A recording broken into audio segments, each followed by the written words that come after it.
guys, welcome back to my channel. My name is Heather and today I am going to be doing a review for Library of the Unwritten by A.J. Hackworth.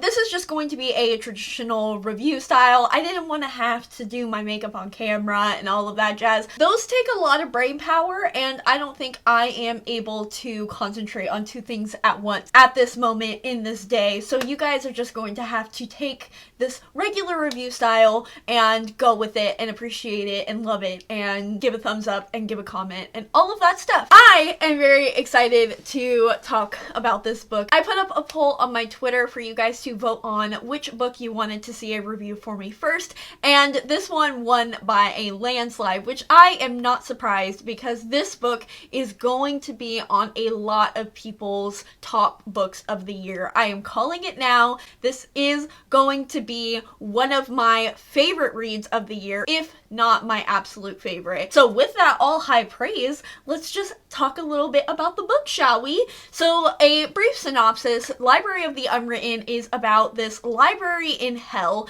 and we follow multiple characters and we go through multiple point of views. Our main point of view and our main character in the story is Claire, and she is the current reigning librarian of hell. The special thing about this library is all of the books that are unwritten, either currently or by authors who have long passed, end up in the library of hell. There's kind of this magical charm that turns all of these stories into leather-bound books, and they are stored in this library in hell, and Claire is tasked with taking care of these books because they are very much alive in that way. Some books need to be tended to, some books need to be left alone, and sometimes if the books don't get the proper care that they are entailed to, the characters can manifest into an actual person and they can then escape hell in search of their authors. And this is a very dangerous process for the authors because in this lore, when an author writes a book, very similar, I assume, to how authors today feel with their books, is that they put a piece of their soul into their characters and into their book. So if a author meets one of their characters, they will forever be searching for that connection their entire lives, and they will likely go mad, and they will never be satisfied in any partner, in any friendship, in any relationship, because they will be searching for this unattainable person that wasn't meant to exist in the first place. So when these characters escape hell, Claire is set out to find them and bring them back to hell, hopefully before they meet their authors. And that is how the book starts out. We have Claire with her librarian apprentice, who happens to be a Greek muse, which we will get to in a bit, and as well as a newly formed demon. All three of them go in search of this character, but there is a much grander plot that occurs in the book, and it is when Claire and her little gang are in search of a character, they actually encounter an angel, two angels in fact, and they are accused of having in possession the Devil's Bible because the angels have heard that this Devil's Bible has resurged and it is supposedly a very powerful book. And so the angels have accused Claire of having this book, which she does not, but in an effort to keep that Bible from the angels, she, with the help of her librarian's muse again, the demon, as well as now the character from the book, have to now set out in search of the Devil's Bible, and they have to try to find it before the angels get to it. Whew! If that just synopsis doesn't make you want to read this book, I don't think I'll be able to really convince you in the rest of this review to do so, because that to me sounds like the most interesting plot of a book I could ever not even think about. I could never have the brilliance and the creativity to think about that plot. I read that synopsis on Goodreads and I was like, there is no way that this lives up to its potential. It's just not possible. I can safely say that it exceeded all expectations.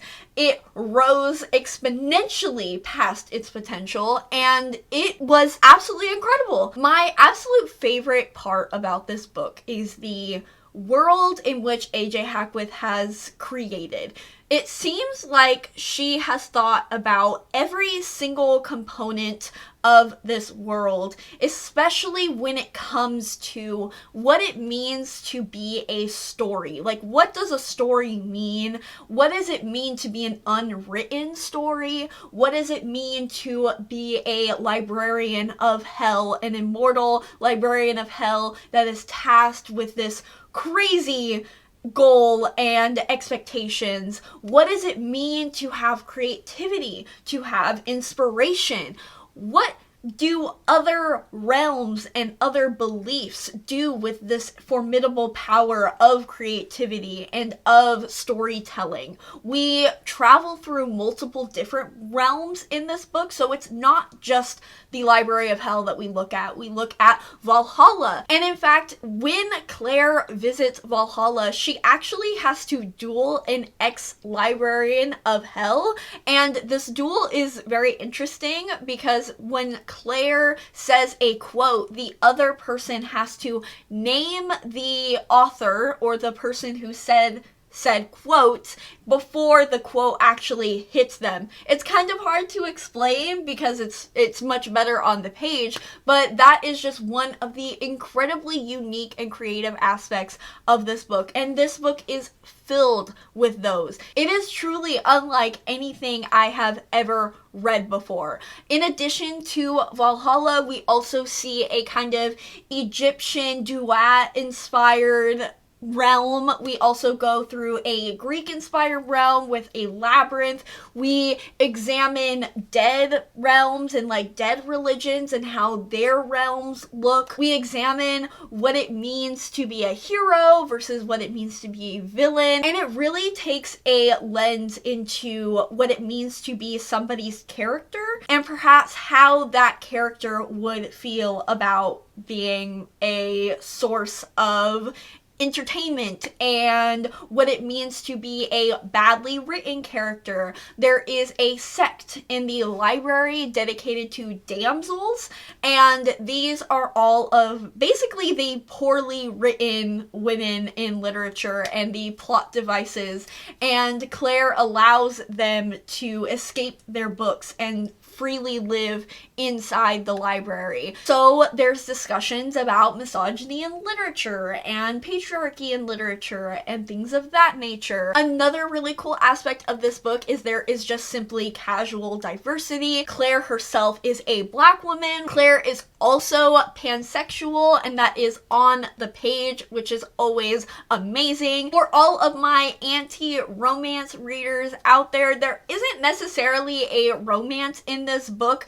There is kind of a, not necessarily second chance romance, but there is a closure aspect with one of our main characters and their ex, who they revisit in the story. You definitely do get seeds of chemistry throughout the book, but again, there isn't really a set romance, which I do like because there is a lot in this book. It is definitely an adventure story, and it does it very, very well, that I feel like if there was an added plot line with a romance, it would kind of get a little muddy and it would kind of take away from the story. It definitely centers more on friendship and found family. Found family is a huge theme in this book, so if you love that, definitely would love this book. There is a lot of banter between the characters, and the relationships between each other is extremely fleshed out, and just the characters in general are very fleshed out, and they are very realistic, and they really come to life,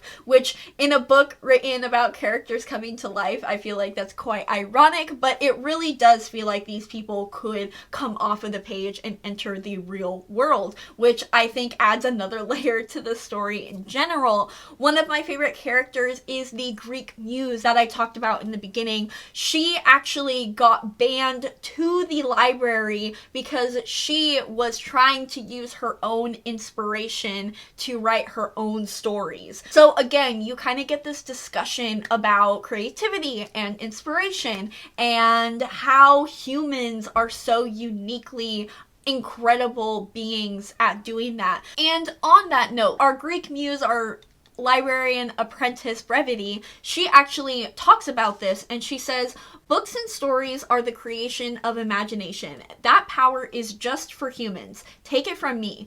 Gods can will a realm into being, and muses can try to edge things along, but only a mortal can imagine a different way for the story to go. How cool is that? Humans are freaking terrifying. I just really, really loved that aspect because I just really love examining gods and immortal beings versus humans and just the power that humans have that maybe we don't necessarily think about. And I really just loved that component of it. And creativity, inspiration, as I've said a billion times in this video, is a really big theme about this book. And it's really interesting how that is kind of the lens that the author took in explaining this story. And finally, this book was just entertaining. It was so funny. It really takes that aspect of Sean and McGuire, which I will always compare to this book because I feel like they are very comparable authors. The works that they both have created thus far are extremely similar and have these similar veins to each other. And this book really takes that unique look about something and unique lens about something that Sean and McGuire is famous for. And it also has a lot of humorous aspects to it. Claire herself calls Lucifer the devil, like Mr. Grumpy Pants and He Who Should Not Be Named, and all of these ridiculous nicknames to the King of Hell, which was extremely funny and entertaining. There are also, like I said, there's just so much banter between the characters. I believe that Sean McGuire blurred this as The Good Place meets Law and Order, and that's exactly what it is. It has this depth to it when it examines these really abstract themes. It has this humor to it that really makes it just fun and entertaining. It has this sweet found family aspect to it where you have these unlikable characters coming together and really caring for each other and really going through this crazy journey together. We have kind of a deconstruction of ideas and ideology because one of our POVs is through the angel. It's so good. I love this book so much, and I really think it has an aspect for everybody, and I just can't imagine somebody not enjoying this book. It is so fun, so entertaining, so much depth through it, so much complexity. She has set up this world that has endless possibilities. I know that the second book in this series comes out in October, I believe, which I need an arc immediately. I need it right now. I needed it yesterday because I'm so excited. I'm not sure if it's going to be continuing the same characters. I really don't know. I would love it either way if it followed new characters, old characters. I really don't care because I think that AJ Hackworth really created something unbelievably special with this book, and like I said, it just opens up so many doors for so many possibilities. You could just go on forever looking at these themes like creativity, inspiration, storytelling, just all of those things, and you could just travel across the world, across realms, across time periods. It's just incredible, and I'm so excited for this book and for this series and what AJ Hackworth writes forever and ever and ever, because I definitely think she is going to be an author on the rise. She is going to be an author that you need to look out for. She is just brilliant, inspiring, creative, unique, never been seen before, never been done before, and I am so blessed to have read this and to have just ingest this story. And I think that's all I can really say about this book that I haven't said already. Please pick this book up. You're going to want to read it immediately. I promise you that. You are not going to regret your reading experience. And with that, I am going to plug myself real quick because it is what I do best. If you want to get your hands on this book, which I know you do, definitely check down below. I have my Amazon affiliate link, and it doesn't cost you anything extra. It just supports me and this channel. But if you don't want to pick up this book for yourself because you're crazy and you don't trust my taste, but you still want to support me and what I do here, I also have my Amazon wishlist, my coffee, as well as my P.O. box down below. I would really appreciate the support. But with that, that is going to do it for this video. I hope you guys enjoyed, and I hope you guys have a wonderful rest of your day. Bye!